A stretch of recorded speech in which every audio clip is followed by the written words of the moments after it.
Today we focus on an encounter I had with an Id.4 owner from VW and some of the things going on at VW in terms of the firing of the CEO and how that's going to impact how VW competes with Tesla in the vehicle marketplace, particularly when it comes to electric vehicles.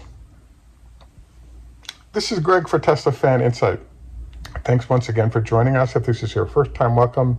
If you're a repeat visitor, welcome back. We also want to thank our Patreon supporters. If you enjoy the show and would like more information on better investing and trading, please join us on Patreon as well, link below. So I had a very interesting encounter yesterday. I was at IKEA and there was a gentleman with his wife. They were at the stage at IKEA where you actually open up the back of your car and load it up with whatever you've purchased. And so I had a chance to briefly ask him a few questions. The first question I asked him was, how did you like the car in general? And he said he was enjoying it. The second question I asked him about was the charging infrastructure. And what he indicated was that at an 80% use, he's at about 250 miles of range. So there are multiple models that are available for the Id.4, and I guess he's in the middle of that range of vehicles.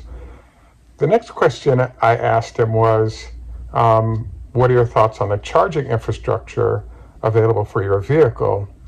And what he shared with me was that the distance, from what I could tell, was approximately 50 miles to where this store was.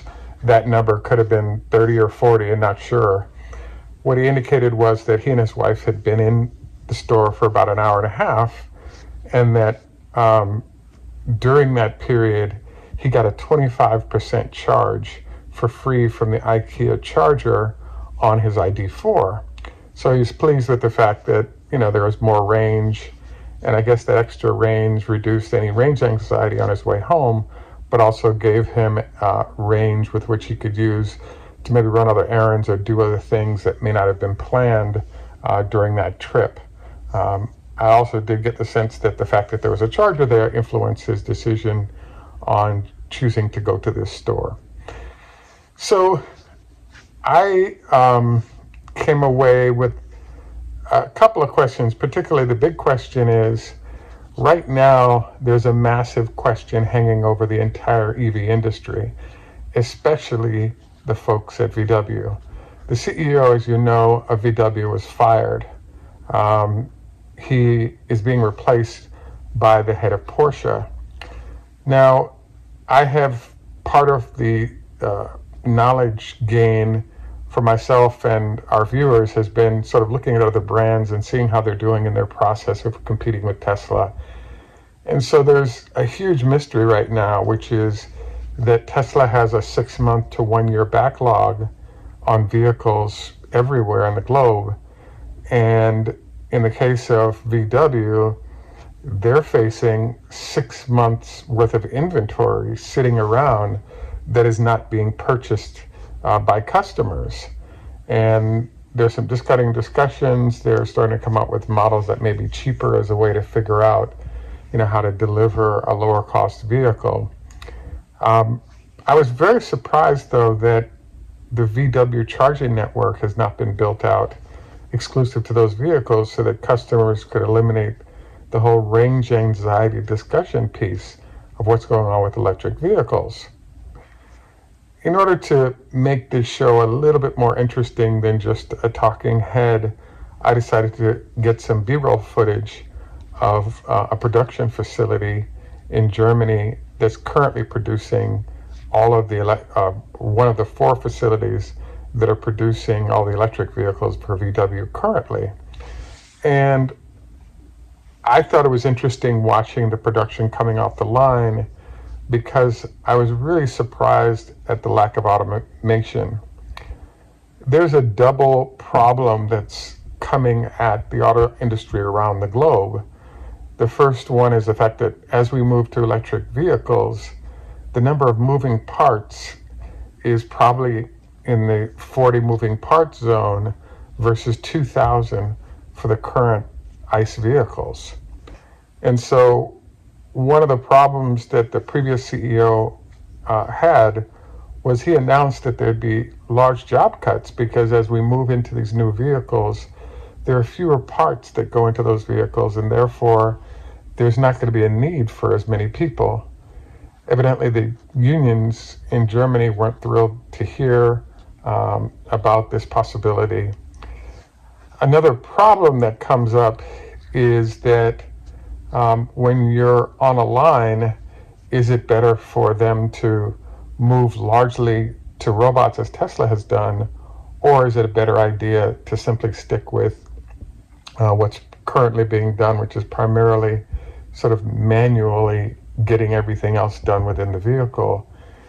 And I'm also noticing with Tesla as well that there's almost a design process going on for vehicles that supports the transition over to fewer touches by anything, including robots, by how the modules that are going into the car are being designed.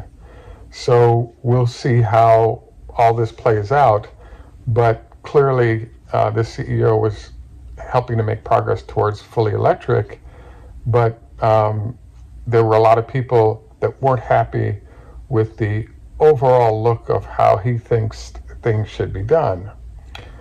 My take on this is that I'm finding the process many people are doing currently to be very strange. What I mean by that is usually companies start with customer needs and then they back up from customer needs to what they do. And this is a very strange phenomenon to find so many customers that are really focused on things like range anxiety and how far the vehicle can go, etc. And Tesla seems to be the only company in the form of initially just having a charging network that focuses on your vehicle. But the next question is, if you have a charging network, should you try to make sure that your vehicles can handle fast charging and then offer that fast charging fairly in a nice coverage so that customers pretty much no longer really think about range when they're driving their vehicles.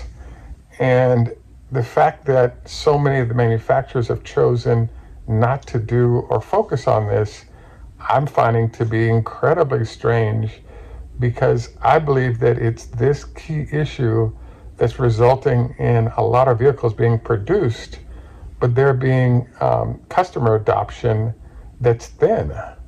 And so therefore, if in fact they choose not to get these charging networks set up, I believe that you have a lot of companies who potentially go out of business behind not being organized in a way that allows them to provide the sort of vehicle solutions that customers want to see. I think this is going to be a big problem for the smaller firms in terms of building their own networks. But for larger firms like VW or GM or some of these other companies, I'm very surprised to not see them make an effort to build out this network so that the other advantages that they may have make them competitive with Tesla. So we'll see what happens in this regard. Obviously the more vehicles they have on the road, the more easy it is to pay for that network based on usage. There's probably a lot of variables going into why they have not done this, but nonetheless they haven't done it, and it seems to be impacting consumer adoption. Any rate, we look forward to your input on this. This is Greg for Teslafaninsight. Tschüss, au revoir, lehitraot. Our health tip, beyond the one that we keep running about stretching out your back for today, is just an encouragement to try 2 weeks of going to bed, waking up at the same time, to develop a circadian rhythm that your body can get comfortable with as part of good sleep study process. Any rate, this is Greg for Teslafaninsight. Thanks once again for joining us. Have a great day, and bye for now. Who are you with, Mark? It's Renew Physiotherapy. Great. So, Mark, every day we do a different exercise, and just wondered what you recommend that people do every day relative to the back. If you could only do one exercise, what I would do would be to put your hands on your back like this. Do a back bend. Nice and easy, 10 times. Okay. And that will counteract all of the bending forward that we do throughout the day, whether it's sitting at the computer, sitting in the car, bending forward to get things and pick it up. Even when we sleep at night, people tend to curl up and bend forward.